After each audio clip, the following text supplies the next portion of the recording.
Good question actually, and it's probably answered in two ways.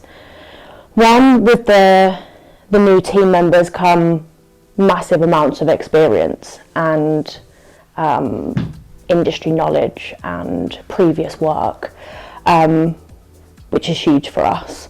We were a smaller team, now we've grown to a really nice sized team where we can tap into different people's experience and knowledge and previous ways of working.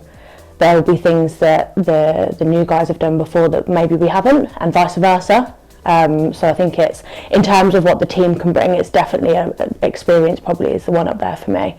The types of schemes that we were looking at back end of last year, they are a little bit bigger, they're a little bit more adventurous, and I think with the new experience and the industry knowledge that we've brought in-house only means that we feel even more confident and that we'll be able to deliver these types of projects. So I think that the size of them and what we can offer, and it would widen our portfolio, so it's exciting. So yeah, being here, I started May 2022. Yeah. I think it's flown, but also it hasn't. I've always I feel like a bit of furniture, which I think is a good thing actually. And I think the team definitely see me like that too. It's gone really, really fast. I've learned so much in probably a small amount of time, considering some people are in businesses for 5 years, 10 years. I feel like I've learned that amount of stuff in such a short amount of time. I wasn't new to construction in general. I'd worked in various different forms of construction, if you want to call it that. But modular, as you all know, was kind of new to me. So what I've learned over the last, say year and a half is incredible.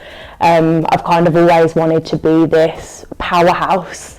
It's just a personal, do you call it an aspiration? I don't really know what the word is, but I've always wanted to be that person that kind of knew everything, could do everything, and be that person that helped in an organisation to do everything.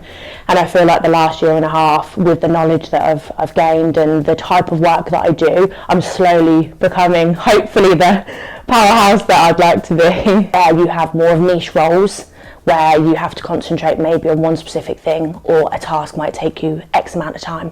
Having someone like me, my position within a business, I think is key. So where other people might have their specialised roles, having someone with such a varied role that covers pretty much everything in the business at some point, or touches it at some point, I think is massive. I think it's a massive benefit in the business to have someone with such a varied role. Not a lot gets missed. If my boss watches this, hopefully he'd agree. I think everything stays organised, everything's done on time. Having a dedicated person, first point of call, calling in, coming to the unit, whatever that looks like, having that one person that's dedicated, I think is big for a business. So everyone recognises that person, everyone understands that voice, they'll understand that if they leave a message, it will get to where it needs to get to, rather than maybe being passed from person to person, or whatever that looks like. So yeah, I do think it's key for any business to have someone in such a varied role. Personally, working with Jordan for quite some time now, one, I'm chuffed for him with the news. It kind of made sense, and it was, I think, something that was always probably going to happen. The team share practically the same values and aspirations in the business, so having Jordan as our managing director, leading the business with us all focusing on the same things, is incredible.